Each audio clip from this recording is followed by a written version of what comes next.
Hello students, आज अपन start करने वाले हैं लेसन नंबर 4। लेसन का नाम है इलेक्ट्रिक कैपेसिटेंस।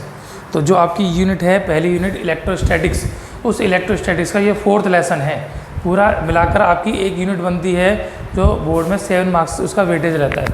तो 7 नंबर की यूनिट में आपको 4 चैप्टर पढ़ने हैं, उसमें 3 चैप्टर हम पढ़ चुके हैं। आज चौथा चैप्टर है, PDF आपके पास जा चुकी है, उसके नोट्स आपको करने हैं। करने कैसे हैं मैं एक बार आपको दोबारा रिमाइंड कराता हूँ। तो नोट्स जो भी आप अपनी कॉपी में नोट करने वाले हैं, नोट आपको करना है तो PDF से सीधे सीधे कॉपी नहीं करना। कैसे करना, जैसे क्लास में होता है। तो क्लास में क्या होता है कि पहले टीचर आपको उस जो भी टॉपिक है उसको बोर्ड के ऊपर एक्सप्लेन करता है। जब आपको समझ में आ जाता है, आप श्योर हो जाते हैं कि हाँ ये टॉपिक मुझे आ गया, उसके बाद आप कॉपी में नोट करते हैं। तो सेम कंसेप्ट आपको अब यूज़ करना है।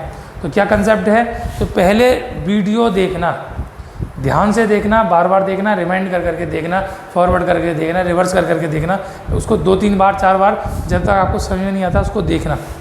टॉपिक को देख लीजिए, टॉपिक जब हमको बिल्कुल श्योर हो जाए कि हाँ ये बात मेरे समझ में आ गई, उसके बाद उसको कॉपी में नोट डाउन करना। अगर वीडियो से भी आपको समझ में नहीं आता तो आप फ़ोन करके टीचर से पर्टिकुलर बात कर सकते हैं कि सर ये वाला टॉपिक जो आपने कराया था इसमें ये स्टेप मेरे समझ में नहीं आई, तो आपको टीचर आपके डाउट को दूर करेगा। लेकिन करिए कब, वीडियो देखने के बाद। ठीक है, चलिए स्टार्ट करते हैं। लेसन नंबर 4, लेसन का नाम है इलेक्ट्रिक कैपेसिटेंस।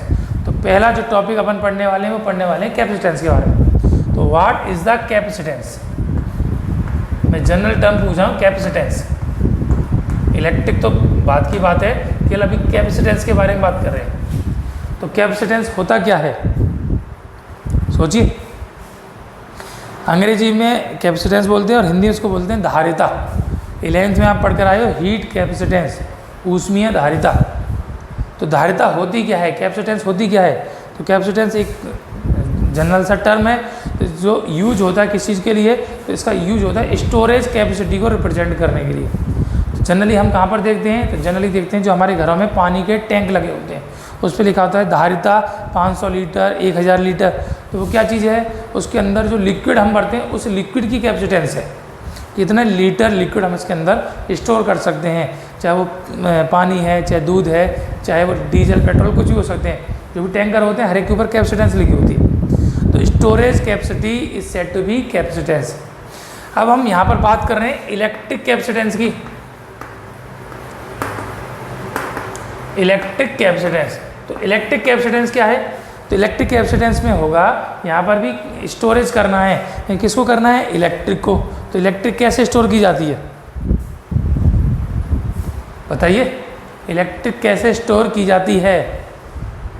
हम सभी अपने घरों में इलेक्ट्रिक को स्टोर करते हैं, हाँ या ना, करते हैं। कहाँ पर करते हैं, सोचिए। सोचने का मतलब है आप पॉज कीजिए वीडियो को और ध्यान दीजिए, अपने दिमाग पर जोर डालिए, समझिए।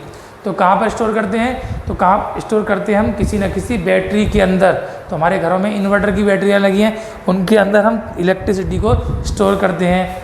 हमारे पास मोबाइल फ़ोन है, उसमें हम इलेक्ट्रिसिटी को स्टोर करते हैं। तो जनरली हम उसको क्या बोलते हैं, सामान्य बातचीत में हम भाषा में क्या कहते हैं कि हमने इसको चार्ज किया, चार्जिंग पर लगाया। फ़ोन को चार्जिंग पर लगा दो, फ़ोन डिस्चार्ज हो गया, फ़ोन को चार्ज करो। तो क्या करते हैं, उसके अंदर चार्ज को स्टोर करते हैं। तो इलेक्ट्रिसिटी हमेशा किसके फॉर्म में स्टोर होती है, चार्ज के फॉर्म में। तो इलेक्ट्रिक कैपेसिटेंस का मतलब क्या है, the storage capacity of the conductor. कौन सी स्टोरेज कैपेसिटी, तो चार्ज स्टोरेज कैपेसिटी। तो कोई भी कंडक्टर अपने अंदर कितना मैक्सिमम चार्ज स्टोर कर सकता है, तो जो अमाउंट ऑफ चार्ज स्टोर करता है that is said to be electric capacitance. क्या कहलाते हैं इसको, उसको कहते हैं इलेक्ट्रिक कैपेसिटेंस। ये तो इसकी डेफिनेशन होगी। तो electric charge storage capacity is said to be electric capacitance. अब हम बात करते हैं इसके मैथमेटिकल टर्म की। तो कैसे हम स्टोर कर सकते हैं, तो किसी भी कंडक्टर को जब हम चार्ज प्रोवाइड कराते हैं तो कैसे चार्ज प्रोवाइड होता है, तो हमने एक टॉपिक पढ़ा था फर्स्ट लेसन में, मेथड्स ऑफ चार्जिंग। उसमें हमने डिस्कशन किया था कि कौन कौन से तरीके हैं जिससे हम किसी भी कंडक्टर को चार्ज प्रोवाइड कर सकते हैं। उसमें पहला मेथड था बाय कंडक्शन। पहला क्या था, बाय कंडक्शन। दूसरा क्या था, बाय फ्रिक्शन। और तीसरा था बाय इंडक्शन। तो इंडक्शन कर सकते हैं, फ्रिक्शन कर सकते हैं और कंडक्शन कर सकते हैं। तो उसमें पहली बात जो है कंडक्शन की, उसके ऊपर अपन एक बार थोड़ा सा रिवाइंड करें। अपन दिमाग पर जोर डालें, सोचें, बताइए कैसे करते हैं, सोचिए, आया दिमाग में क्या? तो कैसे करते हैं? तो उसमें क्या था कि जब हम किसी एक कंडक्टर को दूसरे कंडक्टर के साथ कनेक्ट करते हैं जो अलग अलग जिन पर चार्जेज हैं, तो चार्ज का फ्लो होता है कहाँ से कहाँ तक? From high charge to low charge. और कब तक होता है? जब तक कि दोनों पर चार्ज इक्वल ना हो जाए। तो इलेक्ट्रोस्टैटिक्स में नॉर्मली काम ये है कि एक चार्ज से दूसरे चार्ज को देते हैं, तो एक अपना कंडक्टर दूसरे कंडक्टर को चार्ज प्रोवाइड कराता है। लेकिन जिस पर चार्ज ज़्यादा है, जिस पर चार्ज कम है, तो उस पर डिपेंडेंसी किसकी होगी? डिपेंडेंसी होगी पोटेंशियल की। तो दूसरी बात जो आ जाती है, जो अपन 11th में पढ़कर आए थे हीट ट्रांसफ़र में, ध्यान कीजिए, हीट ट्रांसफ़र में क्या था कि हीट ट्रांसफ़र होती है एक कंडक्टर से दूसरे कंडक्टर तक। तो कैसे होती है? तो high temperature to low temperature. कहाँ से कहाँ होती है? From high temperature to low temperature. एक का टेम्परेचर हाई और एक का टेम्परेचर लो है, तो हीट हमेशा कहाँ से कहाँ ट्रांसफ़र होती है? High temperature to low temperature. और कब तक होती है? Until both temperature become equal, जब तक कि दोनों पर जो हीट, जो दोनों पर टेम्परेचर है उसकी वैल्यू इक्वल ना हो जाए। तो सेम कंसेप्ट इलेक्ट्रिक ट्रांसफार्मर में भी है। इलेक्ट्रिक का जो हीट ट्रांसफॉर्मेशन होता है, तो कैसे होता है? तो कोई भी एक कंडक्टर दूसरे कंडक्टर को चार्ज प्रोवाइड करता है। कौन करता है? तो चार्ज प्रोवाइड करता है हाई पोटेंशियल, और कहाँ करता है? Low potential. तो electric charge flows from high potential to low potential. हमेशा हाई पोटेंशियल से लो पोटेंशियल की तरफ चार्ज का मूवमेंट होता है। कैसे होता है? तो जनरल एग्जांपल हम अपने घरों में देखते हैं। तो हमारे घर जो है वो 0 पोटेंशियल है उसका, और जो हमारा जो सोर्स है, बिजली घर है, पावर हाउसेस है, वो क्या होते हैं? हाई पोटेंशियल पर होते हैं। सिंगल फेज है तो 220 वोल्ट होता है, और डबल फेज है तो 440 वोल्ट होता है। तो वो हमारे रेस्पेक्ट हाई पोटेंशियल पे। इसीलिए इलेक्ट्रिक चार्ज जिस रेट में आता है, तो rate of flow of charge set to be electric current. तो करंट हमारे घर पे आता है, चार्ज हमारे घर पे आता है, कहाँ से आता है? पावर हाउसेस से। क्यों आता है? क्योंकि उनका पोटेंशियल ज़्यादा है विद रिस्पेक्ट टू अस, हमारी तुलना में उनका पोटेंशियल हाई है, इसलिए चार्ज हमेशा high potential to low potential run करता है, मूव करता है। बात समझ में आ गई? तो ये जो डिपेंडेंसी है, वो डिपेंडेंसी होती है पोटेंशियल डिफरेंस के ऊपर। जितना पोटेंशियल ज़्यादा होगा उतना चार्ज ज़्यादा आएगा, जितना पोटेंशियल कम होगा उतना ही चार्ज कम आएगा। कैसे? जैसे हम जनरल कई बार देखते हैं कि वोल्टेज ज़्यादा हो गई, वोल्टेज मतलब पोटेंशियल। जनरली हम जो पोटेंशियल की जो यूनिट है, वो यूनिट हम क्या होती है इलेक्ट्रिक पोटेंशियल की? तो यूनिट इज वोल्ट। तो वोल्ट से ही बनता है वोल्टेज, है पोटेंशियल, लेकिन हम बोलने को क्या बोलते हैं? वोल्टेज। तो वोल्टेज ज़्यादा है, वोल्टेज कम है, हाई वोल्टेज है, लो वोल्टेज है। तो है क्या चीज़? हाई वोल्टेज का मतलब हाई पोटेंशियल, लो वोल्टेज का मतलब लो पोटेंशियल। तो ये जब वोल्टेज हाई है या वोल्टेज लो है, तो हम क्या देखते हैं कि जब वोल्टेज बढ़ जाता है तो हमारे जो इलेक्ट्रिक एपरेटस हैं, चाहे हमारे पंखे हैं, चाहे हमारे बल्ब हैं, या कोई भी अनदर इलेक्ट्रिक एपरेटस हैं, तो उनकी स्पीड अच्छी तेज़ हो जाती है और पोटेंशियल डिफरेंस कम हो जाता है, वोल्टेज डाउन हो जाता है, वो धीमे चलने लगते हैं। तो इसका मतलब क्या हुआ कि जो चार्ज का मूवमेंट है, चार्ज जो मूव कर रहा है, शिफ्ट कर रहा है एक से दूसरे कंडक्टर पे, तो किसके ऊपर डिपेंड करता है? तो डिपेंड करता है उसके पोटेंशियल पर। तो electric charge is directly proportional to potential. Proportional हम हटाते हैं तो कांस्टेंट लेते हैं, तो कांस्टेंट यहाँ पर लिया गया है कैपिटल C। तो Q is equal to CV, where C is a proportional constant, it is said to be electric capacitance of the conductor. Therefore C is equal to क्या हो जाएगा? Q/V। तो C is said to be electric capacitance. तो जो constant हमने assume किया है Q और V के डायरेक्टली प्रोपोर्शनल के लिए, that is said to be electric capacitance. तो मैथमेटिकली कैपेसिटेंस क्या हो गया? हम यहाँ से डिफाइन करेंगे, तो electric charge per unit potential different या electric charge per unit volt is said to be electric capacitance. अब इसकी यूनिट अगर हम निकालेंगे तो यूनिट क्या होगी? यूनिट तो ऊपर चार्ज है तो क्या हो जाएगी? कूलम। नीचे पोटेंशियल डिफरेंट है तो क्या हो जाएगी? वोल्ट। तो unit is coulomb per volt. और इसको जो हम यूज करते हैं, दूसरा जो टर्म आता है उसके लिए वो आता है फैरेड। तो यूनिट क्या है? कूलम पर वोल्ट और फैरेड। ठीक है। अब इसका डायमेंशनल फार्मूला देखें तो डायमेंशनल फार्मूला क्या होगा,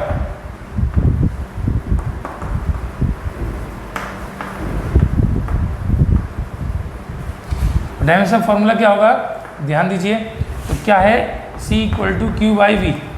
क्यू चार्ज का क्या होता है T1 A1, और वोल्टेज का क्या होता है V equal to W upon Q. ठीक, तो W यानी M1 L स्क्वायर, T -2, नीचे T है ऊपर गया तो -3 और A -1। इसको ऊपर ले जाएंगे, सेपरेट करेंगे तो M का साइन चेंज हो जाएगा M-1, L ऊपर जाएगा साइन चेंज हो जाएगा L -2, T ऊपर जाएगा तो इसका साइन चेंज हो जाएगा प्लस का 3 और +1 ऑलरेडी है तो टोटल कितना हो जाएगा T +4, और A ऊपर जाएगा तो इसका भी साइन चेंज हो जाएगा +1, ऊपर है +1 ऑलरेडी है तो क्या हो जाएगा A +2। तो dimensional formula is M-1 L -2 T +4 A +2। तो ये हो गया आपका electric capacitance, definition, mathematical unit and dimensional formula. लेकिन एक बात यहाँ पर आती है, वो क्या आती है कि फेरड जो यूनिट हमने इलेक्ट्रिक कैपेसिटेंस के लिए एक बहुत लार्ज यूनिट है। Farad is a large unit. अब फेरड लार्ज यूनिट है तो स्मॉल यूनिट क्या होती है, तो इसके लिए हम स्मॉल यूनिट्स यूज करते हैं। तो क्या क्या यूज करते हैं, that is said to be milli farad,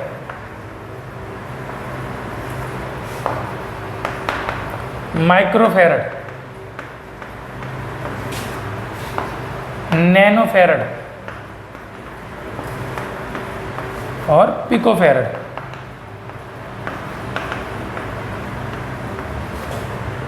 milli का मतलब क्या होता है, तो मिली का मतलब 10⁻⁻3, माइक्रो का मतलब -6, नैनो का मतलब -9 और इसका मतलब क्या होता है -12। ठीक, एक बार दोबारा लिखेंगे, मिली इसको हम लिख सकते हैं MF मिली फेरड, माइक्रो को लगाते हैं सिंबल म्यू माइक्रोन तो माइक्रो फेरड, नैनो के लिए small n NF nano farad, और पिको के लिए स्मॉल p तो पिको फेरड। तो milli farad equal to 10⁻³ farad, this is -6 farad, nano का मतलब -9 फेरड और पिको का मतलब -12 फेरड। तो farad is a large unit, इसलिए हम कौन सी यूनिट यूज़ करते हैं, उसकी small units, milli farad, micro farad, nano farad and pico farad.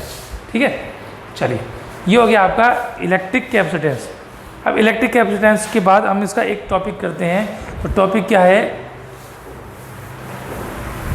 Capacitance अपने को कैलकुलेट करनी है किसी कंडक्टर की। तो कंडक्टर हमने क्या लिया, एक स्फेरिकल कंडक्टर लिया, और स्फेरिकल में भी हम कैसा लेते हैं, जो आइसोलेटेड है।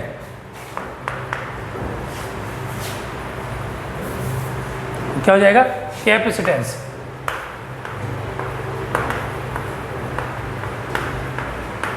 ऑफ आइसोलेटेड स्फेरिकल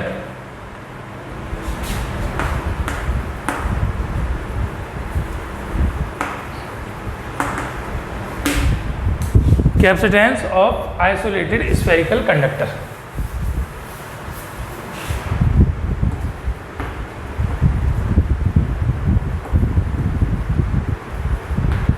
कोई भी कंडक्टर हमने यूज किया जो कैसा है, स्फेरिकल है और आइसोलेटेड है। तो आइसोलेटेड का मतलब क्या है, तो आइसोलेशन तो आजकल बहुत टर्म यूज हुआ है पिछले 4-5 महीने में, जब से कोरोना चला है तो आपको ध्यान में भी होगा। तो आइसोलेशन का मतलब क्या होता है, अलग थलग, जिसको आइसोलेटेड कर दिया। तो किसी घर के अंदर एक कमरे में किसी मरीज़ को हमने शिफ्ट कर दिया, ना वो बाहर लोगों से मिल सकता है ना बाहर के लोग उससे मिल सकते हैं, तो क्या हो गया, आइसोलेटेड हो गया। तो जो पृथक है, एक दूसरे से सेपरेट है, बिल्कुल अलग थलग पड़ा है, that is said to be isolated. तो एक हम आइसोलेटेड स्फेरिकल कंडक्टर के बारे में विचार करते हैं। तो आइसोलेटेड क्यों लिया, तो आइसोलेटेड इसलिए लिया, ना तो किसी के एक्सटर्नल इलेक्ट्रिक फील्ड में है, ना किसी इलेक्ट्रिक चार्ज उसके ऊपर एक्सटर्नल है, ना ही कोई इलेक्ट्रिक पोटेंशियल है, जो कुछ भी है उसका खुद का है। तो एक हम आइसोलेटेड क्या लेते हैं, एक स्फेरिकल कंडक्टर लेते हैं, let the radius of the conductor is R, centre O। Charge हमने उसको दिया है, प्रोवाइड किया तो given charge to the conductor, let the charge is Q। कितना चार्ज हम इसको प्रोवाइड कर रहे हैं, Q। अब Q चार्ज दे दिया, हमको पूछा है कि इसकी कैपेसिटेंस क्या होगी। अभी हमने निकाला तो कैपेसिटेंस C इक्वल टू क्या होती है, तो C इक्वल टू होती है Q/V। Q हमारे पास है, C हमको कैलकुलेट करना है। अब अननोन क्या रह गया? अननोन रह गया इसका इलेक्ट्रिक पोटेंशियल। अगर हमको किसी तरीके से इसका इलेक्ट्रिक पोटेंशियल पता लग जाए तो हम क्या कर सकते हैं, इसकी कैपेसिटेंस कैलकुलेट कर सकते हैं। तो हमको किसका पता करना है? तो पता करना है V का। कैसे पता करेंगे? करिए पता।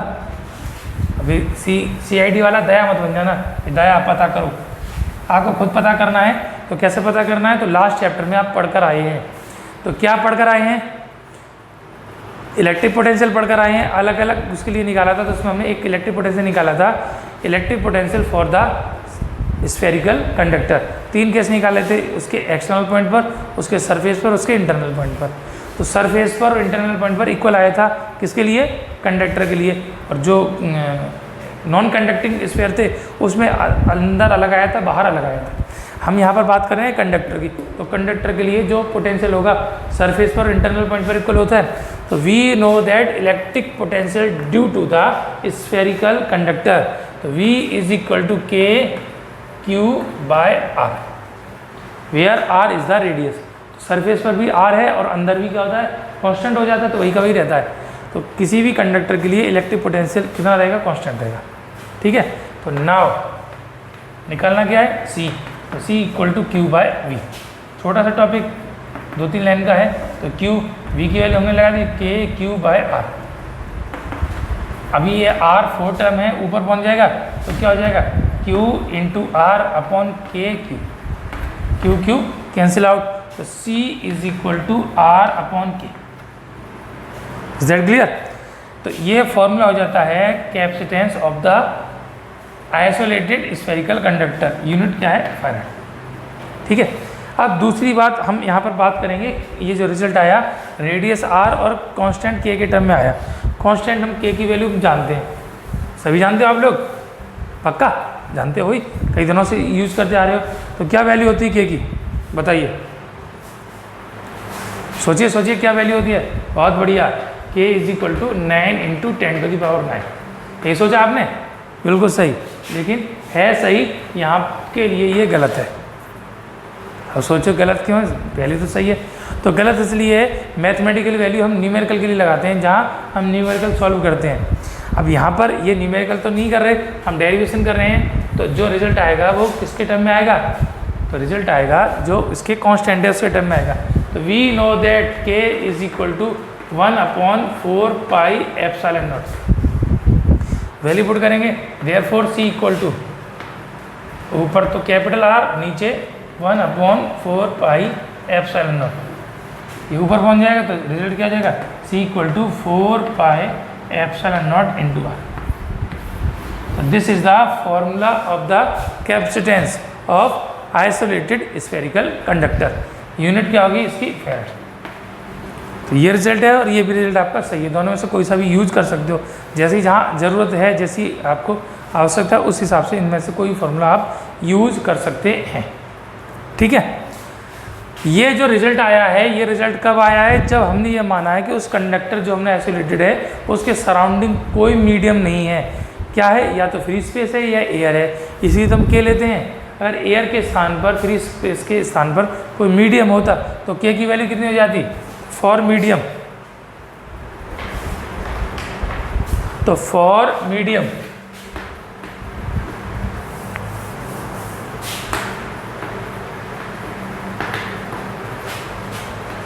क्या लगाते? तो V इज इक्वल टू क्या हो जाता? 1/4πε0 इंटू εr इंटू Q/V। तो हम केवल 4πε0 लगा रहे, उसके स्थान पर क्या हो जाता? ε0r और आ जाता। देयरफॉर C फॉर मीडिया, यहाँ पर केवल εr का मल्टीप्लाई करना है। तो 4πε0 into εr into capital R। तो अगर मीडियम है तो ε0 के साथ हमको किसका मल्टीप्लाई करना होगा? εr, यानी रिलेटिव परमिटिविटी का हमको मल्टीप्लाई और करना होगा। अब इसको देखते हैं, तो इसको हम कैसे और लिख सकते हैं? तो ध्यान देंगे, तो Cm यानी कैपेसिटेंस फॉर मीडियम, तो 4πε0 इंटू R एक तरफ कर दिया और εr को हमने अलग सेपरेट कर दिया। ऐसा कर सकते हैं, मल्टीप्लाई तो हम कर सकते हैं। हम मल्टीप्लिकेशन करें, आगे पीछे गुणा हम कहीं भी लिख सकते हैं। तो इसमें हम जो देखते हैं ब्रैकेट वाला जो टर्म है 4 पाई एप्सिलॉन आर किसके इक्वल है, सी के इक्वल है। तो सी फॉर मीडियम इक्वल टू हो जाएगा सी इंटू एप्सिलॉन आर। ठीक, तो एयर या फ्री स्पेस का जो कैपेसिटेंस है उसमें एप्सिलॉन आर का मल्टीप्लाई कर दो तो क्या जाता है, उस मीडियम में कैपेसिटेंस आ जाती है। इसका मतलब है एप्सिलॉन आर का एक रिजल्ट किसके बराबर हो जाता है, सी मीडियम अपॉन सी। यूनिट लेस है क्योंकि ऊपर भी कैपेसिटेंस नीचे भी कैपेसिटेंस। ऐसा फॉर्मूला आप पहले चैप्टर में पढ़ कर आए तो क्या था, मीडियम अपॉन एफ। ठीक है, यही का भी रिजल्ट है। Is that clear? तो इस तरीके से हम इसकी कैपेसिटेंस कैलकुलेट कर सकते हैं किसकी, किसी भी आइसोलेटेड स्फेरिकल कंडक्टर की। ठीक है, अब ये रिजल्ट हमारे पास आ गया, फॉर्मूला हमने पढ़ लिया। इस फॉर्मूले का यूज़ करते हुए अभी हम एक न्यूमेरिकल करने वाले हैं। अभी आप सोचोगे न्यूमेरिकल टॉपिक के बीच में क्यों करा रहे हो आप, वरना आप पहले तो अलग से कराते थे, फॉर्मूले कराते थे, उसके बाद न्यूमेरिकल के लिए आप अलग से वीडियो बनाते थे। तो ये एक इम्पॉर्टेंट न्यूमेरिकल है, एक कंसेप्ट को आपका क्लियर करेगा, इसलिए हम उस न्यूमेरिकल को कर रहे हैं। तो न्यूमेरिकल क्या है, तो क्वेश्चन बनेगा आपके लिए। तो ये एग्जाम्पल है, कैलकुलेट कैपेसिटेंस ऑफ अर्थ। तो जो अर्थ है, पृथ्वी है, उसकी कैपेसिटेंस कितनी होगी ये हमको कैलकुलेट करनी है। ठीक है, करिए, दिमाग लगाइए, सोचिए क्या करना है। क्वेश्चन आएगा C is equal to Q by V. ना तो हमको चार्ज गिवन है ना V गिवन है, तो ना तो चार्ज है ना पोटेंशियल है, सीधे सीधे पूछ लिया कि अर्थ की कैपेसिटेंस बताओ। भाई कैसे बताएंगे, ना तो आपने चार्ज दिया और ना ही पोटेंशियल डिफरेंस दिया। एक थोड़ा सा कॉम्प्लिकेटेड आ गया हमारे लिए, कॉम्प्लिकेटेड नहीं है, बहुत आसान। कैसे आसान है कि अभी हमने काम किया था कि आइसोलेटेड स्फेरिकल कोई कंडक्टर है, उसका कैपेसिटेंस हमने पढ़ा था। तो क्या होता है, तो C equal to 4 pi epsilon nought into R. तो ना तो ये चार्ज के ऊपर डिपेंड करता था ना पोटेंशियल के ऊपर डिपेंड करता था। तो अर्थ के बारे में भी हम जानते हैं, अर्थ क्या है, एक कंडक्टिंग स्फीयर है और अर्थ किसी और दूसरे प्लानेट के डायरेक्ट कांटेक्ट में नहीं है, तो कैसा हो गया, आइसोलेटेड हो गया। तो earth is a isolated conductor, spherical conductor है। तो उसका यूज करना है तो उसके लिए हमको किसकी जरूरत पड़ेगी, केवल रेडियस की। तो we know that here radius is said to be radius of earth. और रेडियस ऑफ अर्थ कितनी होती है, सभी ने पढ़ रखा है 11th में, ध्यान है, तो 6400 किलोमीटर। मीटर में कन्वर्ट करेंगे तो 64 into 10 to the power 5 metre. 2 zero ये, किलोमीटर के 3 जीरो, तो टोटल 5 जीरो हो गए। तो 64 10 टू दी पावर 5 मीटर। Now C equal to 4 pi epsilon nought. R की वैल्यू पुट करनी है और वैल्यू हम सॉल्व कर सकते हैं। तो 4 तो 4 है, पाई की वैल्यू 22/7 और एप्सिलॉन नॉट की value 8.85 10 to the power -12। Value put करो, कैलकुलेशन करो, मल्टीप्लाई करो, गुणा भाग करो उसका और सॉल्व करो। ठीक है, कर लोगे? लेकिन चलिए एक और आसान इसमें हम कर सकते हैं। तो जब भी कोई न्यूमेरिकल का हम यूज़ करते हैं तो हम फॉर्मूला R/K यूज़ करते हैं। क्यों करते हैं, कैलकुलेशन आसान हो जाती है। ऐसा नहीं कर सकते, ऐसा मैंने नहीं कहा, ये भी कर सकते हैं आप, ये भी कर सकते हैं। तो कैलकुलेशन आसान करनी है, टाइम बचाना है, तो इसके लिए हमको छोटी कैलकुलेशन करनी चाहिए। तो C इक्वल टू R की वैल्यू कितनी है, 64 10 टू दी पावर 5। अब आप K की वैल्यू लगा दीजिए। अब आप K की वैल्यू क्या लगाएंगे, तो मैथमेटिकल वैल्यू है, तो 9 into 10 to the power 9। C is equal to 64/9, ऊपर बचा +5 -9। 64 में 9 का भाग दे दो, 7 टाइम 9 7 63, 7 बार गया, 1 बचा 0 10 10 9 9 एकम 9, फिर 1 बचा तो फिर 1 जाएगा। तो 7.11 पावर कितनी होची, माइनस की 5 में से 9 गए तो 4, तो 7.11 10 टू दी पावर -4 फैरड। ये इसका आंसर आ गया। This is the capacitance of the earth. ठीक है, और चाहें तो हम इसको लिख सकते हैं 711 10 टू दी पावर -6 फैरड। ठीक है, और चाहे तो हम और भी लिख सकते हैं -6 फैरड किसके बराबर होता है, तो अभी आपको बताया। तो 711 -6 है, तो इसको क्या बोलते हैं हम, माइक्रो। तो ये हो गया माइक्रो फैरड। तो 711 माइक्रो फैरड ये निकल कर आया हमारे पास कैपेसिटेंस ऑफ द अर्थ। तो बस छोटा सा सवाल था, केवल आर की वैल्यू पुट करके हमको सॉल्व करना था और आर की वैल्यू पुट करके हमने इसको कैलकुलेट कर लिया। अभी फिर आप सोचेंगे कि अभी आप कह रहे थे इससे हमको एक कंसेप्ट क्लियर होता है, तो ये तो न्यूमेरिकल, इसमें कंसेप्ट क्या आया, इसमें क्या कंसेप्ट हमको मिला? अभी प्रश्न यही आएगा कि कंसेप्ट क्या मिला। तो कंसेप्ट हमको यहाँ पर क्या मिलता है, तो अभी हमने पढ़ा था कि farad is the large unit. Farad क्या है? एक लार्ज यूनिट है।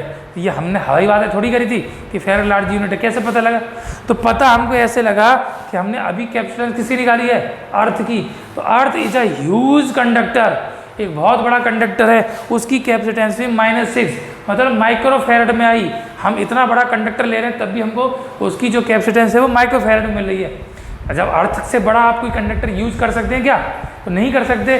सारे के सारे जो हम कंडक्टर यूज करने वाले वो अर्थ के ऊपर करने वाले हैं और अर्थ के रेस्पेक्ट वो नेग्लिजिबल साइज के होंगे। तो जो छोटे छोटे साइज के हम कंडक्टर यूज कर रहे हैं उसकी कैपेसिटेंस कैसी होगी? इसके रेस्पेक्ट बहुत छोटी होगी। इसका मतलब है फेरड कैसी होगी? एक लार्ज यूनिट होगी। अर्थ का भी माइक्रो फेरड में आ रहा है, तो farad is a large unit of the capacitance. Is that clear? तो ये कंसेप्ट इस न्यूमेरिकल से हमको यहाँ पर मिलता है, उस चीज़ का वेरिफिकेशन होता है कि फेरड क्या है? एक लार्ज यूनिट है। ठीक है, चलिए ये काम करना है। बस दोबारा मैं एक बार रिपीट कर दे रहा हूँ कि क्या काम करना है कि आप कोई भी कॉपी जब नोट करते हैं, नोट्स बनाते हैं, नोट्स बनाइए। अभी कई लोगों के देखे अधूरे पड़े हैं तो आप अपना नुकसान कर रहे हैं, किसी और का नुकसान नहीं कर रहे हैं। ये गलत फहमी मत रही कि आपके एग्ज़ाम नहीं होंगे, एग्ज़ाम आपके होंगे, बोर्ड के एग्ज़ाम होंगे। इस साल जब उन्होंने मई जून में एग्ज़ाम करा लिए 10वीं 12वीं वालों के, तो आप कौन से खेत की मूली हो? आपको तो एग्ज़ाम कराई गई, बोर्ड को ने तय कर रखा है, क्योंकि एक साल आपको एडवांटेज दे दिया, बार बार उसका एडवांटेज आपको नहीं मिलेगा। तो एग्ज़ाम आपका होगा, एग्ज़ाम आपको करने के लिए आपको पढ़ना पड़ेगा। और पढ़ना कैसे है? मेथड क्या है कि पहले वीडियो लेक्चर को ध्यान से देखिए। मैं हर एक सब्जेक्ट की बात कर रहा हूँ, केवल फिजिक्स की बात नहीं कर रहा हूँ।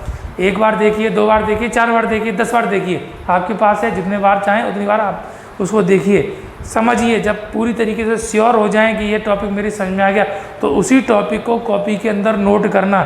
ऐसा नहीं है कि PDF पूरी की पूरी छाप लो, तो फोटो कॉपी नहीं करनी उसकी। आप क्लर्क नहीं है कि छापने का काम कर रहे हैं, आप स्टूडेंट हैं, तो उसको समझ कर नोट करना है आपको।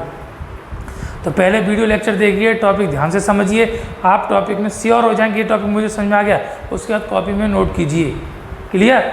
उसके बाद भी आपको अगर ऐसा लगता है वीडियो देखने के बावजूद भी कि आपको टॉपिक क्लियर नहीं है, कोई डाउट है, तो आप फ़ोन उठाइए, सीधे सीधे अपने सब्जेक्ट टीचर को कॉल कीजिए कि सर आपने ये जो वीडियो बनाया है, इस वीडियो में ये स्टेप मेरी समझ में नहीं आई, इसको बताओ ये कैसे आएगी। ठीक है, हर एक बच्चे की अलग अलग प्रॉब्लम होगी। हम यहाँ पर कोशिश करते हैं आपको एक ऐसा मेथड यूज़ करके दें कि आपको प्रॉब्लम कम से कम आए। उसके बावजूद भी प्रॉब्लम आएंगी। सब्जेक्ट साइंस आप पढ़ रहे हो, फिजिक्स है या कोई भी सब्जेक्ट है, उसमें प्रॉब्लम आएंगी और आती है। उस प्रॉब्लम को आपको दूर करना है। तो कैसे दूर करना है? तो आप फ़ोन करके बात कर सकते हैं एक बार। दूसरी बात, अगर आपके डाउट्स ज़्यादा हैं, कई सारे आपने कलेक्ट कर लिए, तो भी आप फ़ोन करके कह सकते हैं कि सर मुझे ये डाउट्स मुझे पूछने हैं, मैं स्कूल आकर उस डाउट को दूर करना चाहता हूँ या करना चाहती हूँ। तो आप स्कूल आकर बात कर सकते हैं, सारे टीचर आपको अवेलेबल मिलेंगे। तो अच्छा तरीका ये भी हो सकता है, आप फ़ोन कीजिए सारे टीचर से, आप अपने टाइम लीजिए कि सर हमको इस डेट में आना है या किस डेट में हम आ सकते हैं, आप हमको कब अवेलेबल रहेंगे। तो उस समय आप स्कूल में आकर भी अपने डाउट को दूर कर सकते हैं। पढ़ना आपको है, इसलिए चिंता आपको बाकियों से ज़्यादा करनी पड़ेगी, इसलिए आप चिंता कीजिए और उसको दूर कीजिए। Thank you.